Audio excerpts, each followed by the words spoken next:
మనందరం కూడా మనకి ప్రపంచ క్రికెట్లో ది బెస్ట్ బ్యాట్స్మెన్ అనగానే ఫస్ట్ ఎవరి పేరు గుర్తొచ్చింది? సచిన్ టెండూల్కర్ పేరే కదా. అయితే మరి ది బెస్ట్ ఆల్రౌండర్ అంటే ఎవరి పేరు చెప్తారు మీరు? సో జాక్ కలిస్ పేరే చెప్తారు. ఎందుకు? అతను ఆల్రౌండ్ పర్ఫార్మెన్స్ ఎలా ఉండిద్దంటే అటువైపు బ్యాట్స్మెన్ అర్థం కాదు, దాని తర్వాత బౌలర్ అర్థం కాదు. సో అటువంటి సిచ్యువేషన్స్ క్రియేట్ చేశాడు. సో మరి దీని గురించే రీసెంట్గా స్టీవ్ స్మిత్ కూడా ఒక ఇంటర్వ్యూలో చెప్పాడు. సో నాకు తెలిసినంత వరకు కూడా క్రికెట్ ప్రపంచంలో అత్యుత్తమమైన బ్యాట్స్మెన్ ఎవరన్నా ఉన్నారా అంటే అది సచిన్ టెండూల్కర్. దాని తర్వాత అత్యుత్తమమైన క్రికెటర్ ఎవరన్నా ఉన్నారంటే అది జాక్ కలిస్ పేరే చెప్తానని చెప్పేసి ఒక స్టేట్మెంట్ ఇచ్చాడు స్టీవ్ స్మిత్. ఎందుకన్నాడు తెలుసా? మరి వీళ్ళిద్దరు స్టాట్స్ ఒకసారి చూస్తే ఆటోమేటిక్గా ప్రతి ఒక్కరికి కూడా అర్థమైపోయింది. అయితే వీళ్ళిద్దరిని కంపేర్ కనుక మనం చేసుకుంటే ఇటువైపు సచిన్ టెండూల్కర్ 2013లో ఇంటర్నేషనల్ క్రికెట్కి రిటైర్మెంట్ ఇచ్చేసి వెళ్ళిపోయాడు. మరి జాక్ కలిస్ చూసుకుంటే 2014లో రిటైర్మెంట్ ఇచ్చి పక్కకి వెళ్ళిపోయాడు అనమాట.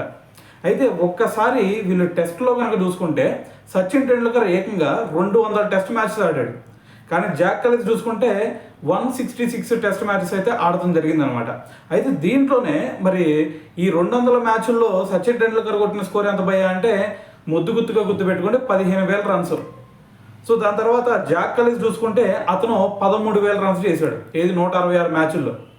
సో దాని తర్వాత హాఫ్ సెంచరీ విషయానికి వచ్చామనుకో, Sachin Tendulkar centuries half century విషయానికి వస్తే సచిన్ టెండూల్కర్ మీ అందరూ తెలుసు టెస్ట్ క్రికెట్లో అత్యధిక సెంచరీలు చేసింది సచిన్ అని చెప్పి. అయితే సచిన్ టెండూల్కర్ ఆ 200 మ్యాచ్ల్లో ఏకంగా 51 సెంచరీలు చేశాడు. అంటే ప్రతి 3 మ్యాచ్లకి ఒక్కొక్క సెంచరీ చేశాడు. మరి ఇక్కడ జాక్ కలిస్ చూసుకుంటే 166 మ్యాచ్ల్లో 45 సెంచరీలు చేశాడు. సో దీన్ని బట్టి అర్థం చేసుకోండి. సో దాని తర్వాత హాఫ్ సెంచరీ విషయానికి వస్తే సచిన్ టెండూల్కర్ చూసుకుంటే మొత్తం కూడా 68 హాఫ్ సెంచరీలు చేస్తే జాక్ కలిస్ మొత్తం 58 హాఫ్ సెంచరీలు అయితే చేయడం జరిగిందనమాట. సో ఇది టెస్ట్ ఫార్మాట్లో వీళ్ళు చేసింది. మరి ఓడే ఫార్మాట్ కనుక మనం ఒక్కసారి చూస్తే ఓడిలో సచిన్ టెండూల్కర్ మొత్తం కూడా 463 ఓడే మ్యాచ్లు ఆడాడు. సో దాంట్లో చూసుకుంటే ఏకంగా 18,000 రన్స్ చేశాడు అనమాట. మరి ఇదే జాక్ కలిస్ కనుక ఒకసారి చూస్తే మొత్తం 328 ఓడే మ్యాచ్లు ఆడాడు అనమాట. సో దాంట్లో ఏకంగా 11,000 రన్స్ చేశాడు. సచిన్ టెండూల్కర్ చూసుకుంటే 18,000 రన్స్, జాక్ కలిస్ చూసుకుంటే 11,000 రన్స్. మరి దీంట్లో మరి సెంచరీస్ హాఫ్ సెంచరీస్ కనుక చూసుకుంటే సచిన్ టెండూల్కర్ సెంచరీ మీకు అందరూ తెలుసు 49 సెంచరీస్ చేశాడు, 96 హాఫ్ సెంచరీస్ అయితే చేశాడు అనమాట. సో మరి జాక్ కలిస్ పరిస్థితి ఏంది భయ్యా అంటే జాక్ కలిస్ మొత్తం 17 సెంచరీలు చేస్తే దాంతోపాటు 86 హాఫ్ సెంచరీలు వేసాడు. సో దీన్ని బట్టి అర్థం చేసుకోండి జాక్ కలిస్ ఎటువంటి విధ్వంసం క్రియేట్ చేశాడు అనేది.